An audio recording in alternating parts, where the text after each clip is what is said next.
Girl, Sis Sidewig was not playing with Aaron today, girl. She was not playing with Uncle Aaron on that day. Okay. She definitely gave a show. And with that being said, I don't know how real the Never Ever Mets truly is. It's giving staged. It's giving fake paid actors, y'all. That's what it's giving. Hey y'all, welcome back to my channel. My name is Belle and this is the Belle Perspective, and we are here to talk about the Never Ever Mets. This is season 1, episode 5, the Love Hangover. If you're new to my channel, I talk about TV and all kinds of things, okay? So subscribe to the channel if you're interested. Get down in the comments, let me know what you think about the episode, and don't forget to like this video before you leave. Let's get into the episode. All right, so we are picking up with Brandon and Sandia. They're kind of like lounging around the house talking. And I said this in my last review. Why the hell y'all still here? Y'all have gave a definitive hell no, which you should, Brandon, okay? Because Sienna is 16 flavors of crazy, and we don't have time for those kinds of things, okay?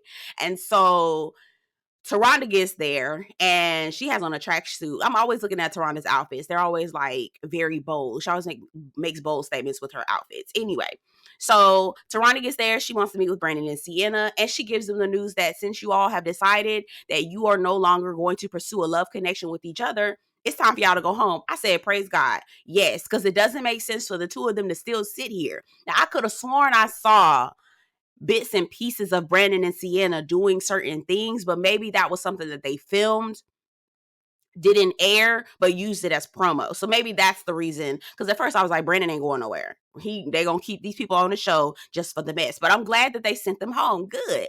Because it doesn't make sense. So anyway, they get sent home. Everybody is giving Sienna and Brandon the goodbyes. You know, whatever. Y'all just met these people, but I get it. You start to form connections because you're in the trenches together. I get that. But I also was like, okay, let's wrap this scene up, y'all. Let's go on. Let's go on. All right. So I can't tell if this was before or after. Actually, I think this was Taronda tells them that they're going on a field trip. Praise God. Shout out to one of my subscribers. They were like, baby, they sit up in this house for way too long. They need to go outside. They need to do something.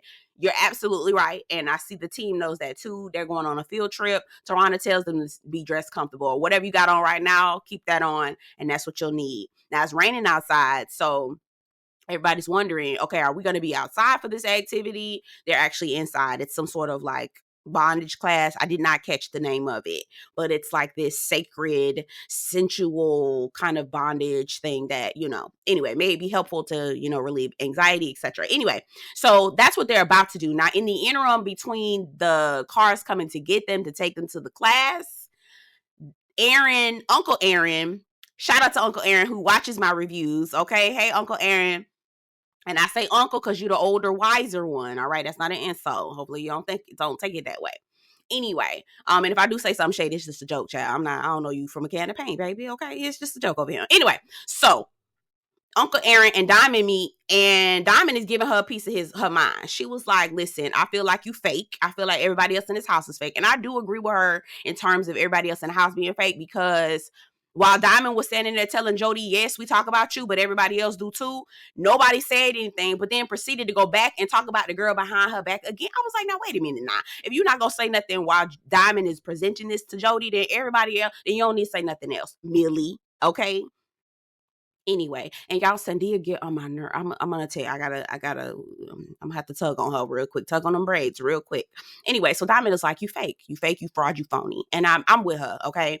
And so Aaron was like, well, you had it. No, nigga, I had it, but I needed you to back me up. I needed you to defend me when I said the men also feel that way. Now, Diamond, I will say this: men don't often like to get into confrontation. Now, when I say that, they don't like to get into they don't like to get into blatant confrontation. Do you know what I mean? They don't got no problem starting no war, okay? They don't have no problem going and shooting nobody up, right? They don't have no problem doing all of that, but they do have issue, and it's the weirdest thing about men, that they're the ones be causing all the great conflict in the world, but then when you ask them to confront somebody, they act like they don't know how to, because it's that one-on-one, do you know what I mean? To your face kind of thing. I don't know what it is about men. Get down in the comments. Uncle Aaron, if you watching, tell me why, because that don't make no damn sense to me. Y'all be starting all the wars in the world, starting all the problems, all the conflict, all the chaos and the confusion. Okay? not all of it, but a majority of it. And then y'all want to turn around when somebody tell you to confront somebody, you acting, that don't make no sense to me at all. Anyway, so Aaron is like, okay, Uncle Aaron's like, okay, you know what? Let me go ahead and fix this, gain some points with my girl. Let me go ahead and confront everybody. Now, the way that he did it, I was kind of like, you ain't have to come in hot like that. Maybe you could have just came in and said, listen, I want to just, make some clarifications. Yes, everybody do talk about you. Uncle Aaron did not do that, baby. He walked in that kitchen and was like, hey, hey, hey, hey, hey, hey. Everybody listen to me right now. This what's finna be. You over there, I don't like you. I don't like you. Basically on some Tupac shit. Bitch, and the click you with, right? Anyway, that's basically what he was on, okay, on some Tupac shit. So Jody was like, and the feeling is mutual. And I was kind of like, Uncle Aaron, why did you approach her like that? I feel like you could have handled that a little bit better. But Diamond was eating it up. She loved it. She loved it. And I was like, you know what? If that's what Diamond wanted and that's what Aaron wanted to give to her, okay. Now, do I still feel like Uncle Aaron and Diamond's relationship is viable? I don't know, girl. He got a habit of proposing to people. And I'm not here for that. Anyway, so Uncle Aaron is telling nephew Aaron that we all see it, that you like, that she like Chris. This is not the woman for you. And, she fake, she lying, all these things. And he said, I want to get your number, son, because I want you to call me when things go south with her so you can tell me, Uncle Aaron, you were right. Now, girl, let me tell you something right now in this moment. It was two things. One thing, nephew Aaron. Girl, when he made this facial expression, I said, nephew Aaron, girl. Girl, don't play with me no more, girl. I don't even, do you like the women's? And I'm not trying to be funny. This is not rooted in homophobia, but baby, this is way too much for me, okay? And it's okay if you don't like the women's. Everybody don't got to like the women's, okay? Everybody don't got to like the women's. But I need you to know what you like, because honey, this is not giving a man who may potentially like the women's. Or maybe you like both the women's and the men's. And it's okay. But I need you to come to that conclusion. All right. And be honest. Because, girl, it's not giving.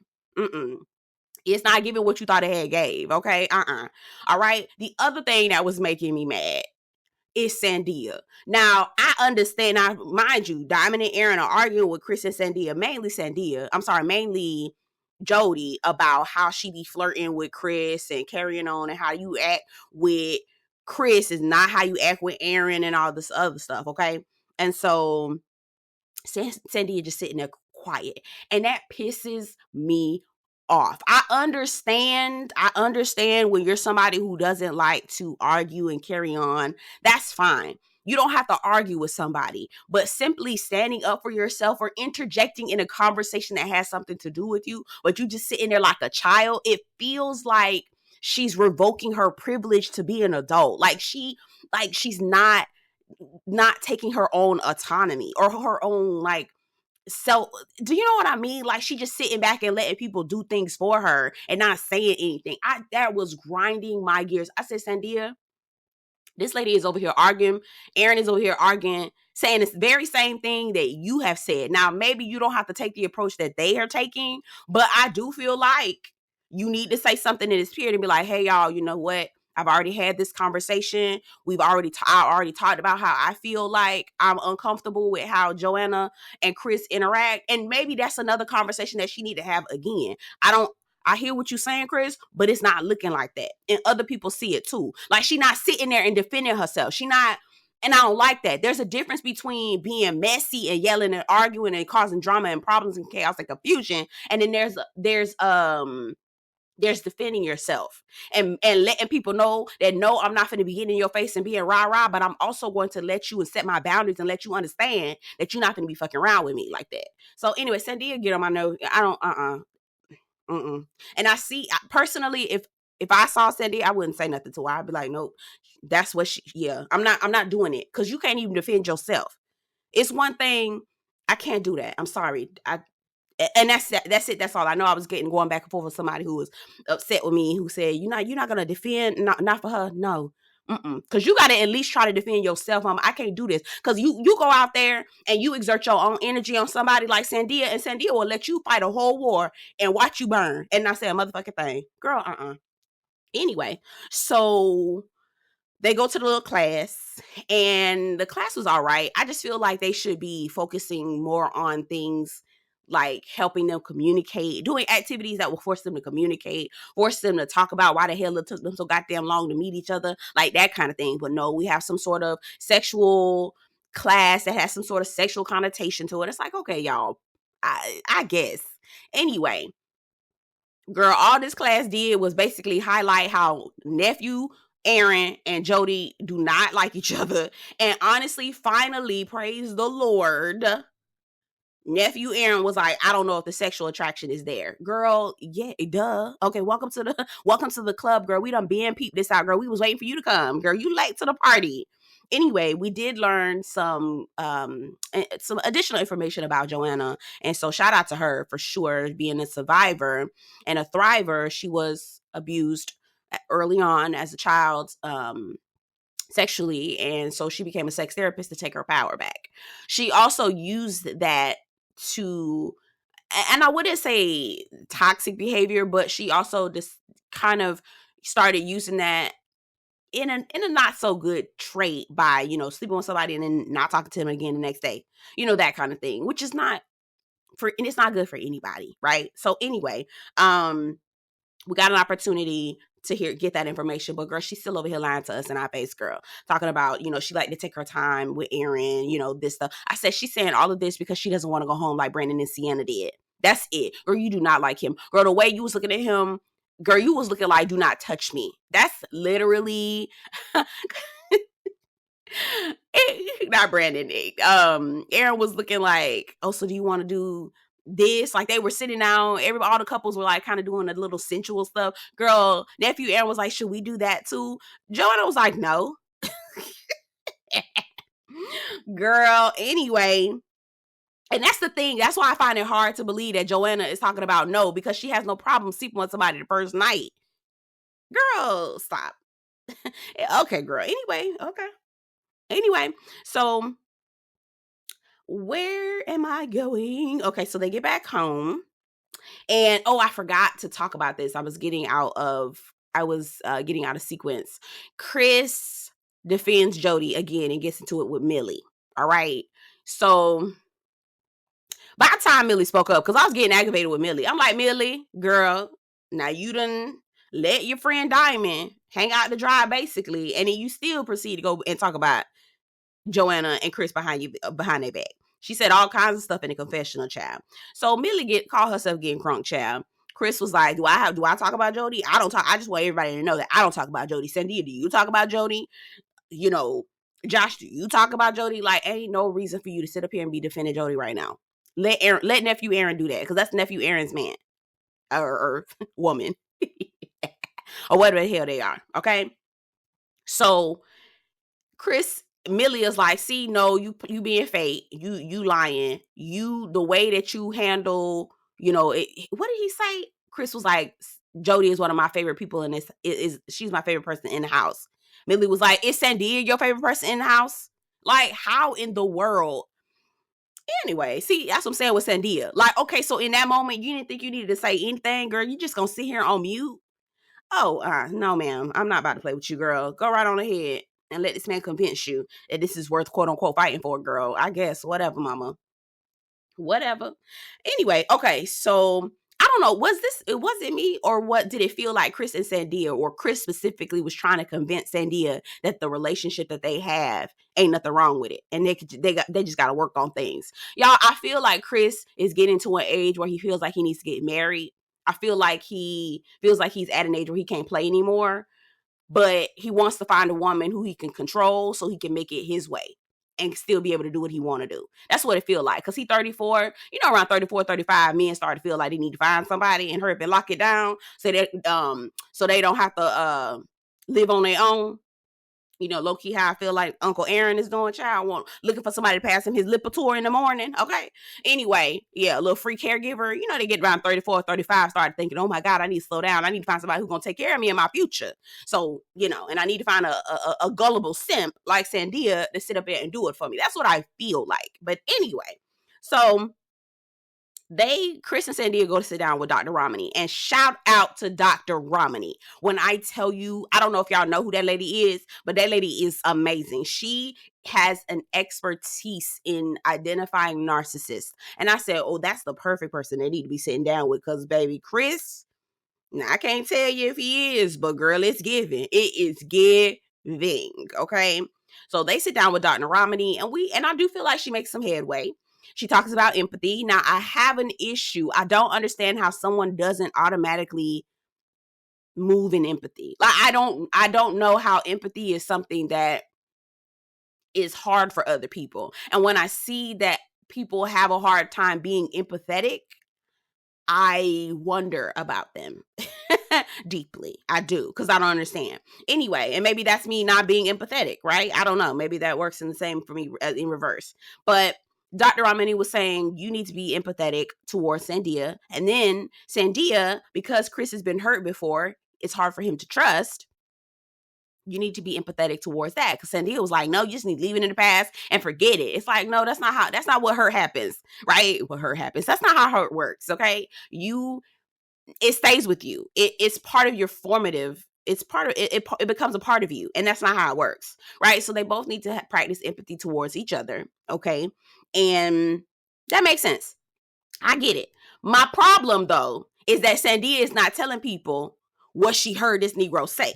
That's my problem with Sandia. She bypassing all the red flags, not telling people about these red flags. This man said that he not in a relationship with you. He not dating anybody. He out on the field and he get girls. You have not said that. So why is he trying to convince you of a relationship that he said didn't even exist with his friends? And why are you not bringing that up? Now you bringing out how uncomfortable you feel with Jody, but you not saying nothing about what he said that you heard with your own ears that guy gave you. I said, yeah, Sandia a bird. She a bird. And Sandia works my nerve just as much as Chris does. And I don't feel bad for her at all. I see where it's going or where it could go. And good luck to you, sis. Anyway. All right. So we get to Diamond's sister. Now, shout out to Uncle Aaron because he watches the channel. He listens to reviews. He definitely gets in the comment section. Last week, he told us that this is not Diamond's sister. So I said, now y'all kept calling her sister, but y'all didn't introduce us to her as anything else. Who is Sidewig? Is Sidewig a paid actor? And the reason why I'm asking that is because, baby, the way Sidewig was carrying on, it looks so fake. I was like, she carrying on, but it's giving fake. Okay, it's giving I'm acting. It's giving, did I do that right? It's giving, is this over the top? Did I do too much? Is this all right? Is this all right? Check my wig. Is it to the side still? Like, girl, that's what it was giving. Okay, so sis Sidewig get there for Diamond, and Uncle Aaron BFF get there. He's known since 8th grade, right? And it's a long ass time because Uncle Aaron 51. All right, so Uncle Aaron and BFF are playing pool, and BFF is like, brother, you trying to marry this girl? How do you know she's the one? Which translates to me that Uncle Aaron be going around proposing to folks left and right, quiet as it's kept, okay? Because he was like, well, what about the other one? He said, I like to shop. And if I buy something, if I don't like it, I return it. Sir, I'm not understanding this metaphor. Do you buy people? Do you buy things? Marry people and then divorce them? I don't understand, sir. Please help me with this metaphor. I don't get it, because that's not a flex if you think that's what it is. Okay. So that's the one thing. The second thing is, how often do you shop? Like, marriage is not a casual experience, sir. I'm side-eyeing. Okay. So we get back to sis Sidewig. Diamond is explaining how, the situation, apparently something happened on social media where sis Sidewig got involved and they was arguing back and forth with Uncle Aaron. And Diamond says she really wants sis Sidewig to, move on, go on about her way, and let Uncle Aaron, be the man of her life. And sis Sidewig like, girl, I don't got time for that. I'm not playing with him. He can play with you, but he not gonna play with me. All right. He said, well, now why was he over there proposing to other women? And this is Diamond's response. And I was like, Diamond, did you hear yourself when you was talking? She was like, yeah, he proposed to that woman. You know, he was living in Florida and he decided to go in that direction, and he decided he was going to propose. And when she said no, he knew that wasn't the woman for him. Duh. That's how it works. But had she said yes, he would have married her. Girl, what are you talking about? I said, Diamond, did you hear you? Huh? Girl, because I heard you. The only reason why he didn't marry that lady is because she said no. Huh? Diamond, go away from me with this, girl. This show got to be fake, girl. It got to be fake. And again, shout out to Uncle Aaron, because he had already told us in the comment section last week that's not that Sidewig isn't Diamond's sister. So who is Sidewig? And why are we doing this? Anyway, moving on. Sidewig confronts Uncle Aaron, right? Uncle Aaron get there. He a little trepidatious because he already knows that Sidewig got an issue with him. She take issue with him, right? So BFF and Uncle Aaron go to meet Sidewig and Diamond. And he's like, hey, Sidewig. Hey, Sidewig. Okay. Oh my God, I don't know why I'm so tickled. Anyway, Sidewig was like, all right, nigga, what's up? Well, how you doing? All right, boy, go sit down. You know how the aunties be, child, when they got an attitude with your child. Call themselves getting an attitude. Anyway, and Uncle Aaron was like, I don't know what the problem is. You know, BFF hugs Diamond. They introduce each other. And then the next thing you know, Uncle Aaron and Sidewig get into it. When I tell you, they was some bitches and some hoes and some trifling and some I was like, Uncle Aaron, why are you talking to this lady like this? But also, I'm not mad at it because I don't believe in, I'm not going to argue with a woman. She's a woman, not a child. What the fuck you talking about? What is your problem? She's a human being, right? So when Chris was talking to Millie like that, I was like, that is so misogynistic. Why can't you argue with a woman? What are you talking about? I don't believe in that. Oh, this man is arguing with women. So, yeah. And I got something to say, and apparently he had something to say too. I appreciated it. But anyway, to me, I feel like if you tell somebody, oh, don't argue with them, that invalidates you. That invalidates your adulthood. To me, it invalidates who you are as a person. Personally, that's how I feel. But y'all go off in the comments. Y'all, I know y'all don't have a problem telling me what y'all think, and I'm open to what you're thinking. I don't have an issue with that. Anyway, the rest of the folks in the house looking around, and y'all, this is gonna be so. Actually, I'm gonna keep it to myself. I'm not gonna say it because it's petty. It's real petty and unnecessary. Anyway, so everybody in the house, looking and like, oh, girl, what's going on? Nephew Aaron, like, damn. I say, Nephew Aaron, you got way bigger fish to fry than being worried about what Uncle Aaron over there doing. Child, he cussing her out, but baby, you need to be figuring out your life, okay? Anyway, so everybody's like, what the hell? Sandia in the confessional, my sister, if Aaron ever talked to my sister like that, or if Chris ever talked to my sister like that, I said, girl, what you gonna do? Because the nigga is disrespecting you right now, your ass ain't said a motherfucking thing, so shut your ass up. I do not like Sandia, y'all. I'm sorry. Because she is the type of woman that makes it hard for other women to want to defend. That's what I'm saying to y'all. She is not a woman that I could defend because she will let me burn. I'm fighting for womanhood, and she'll let me sit right. She'll sit me right there and let me take all the L's.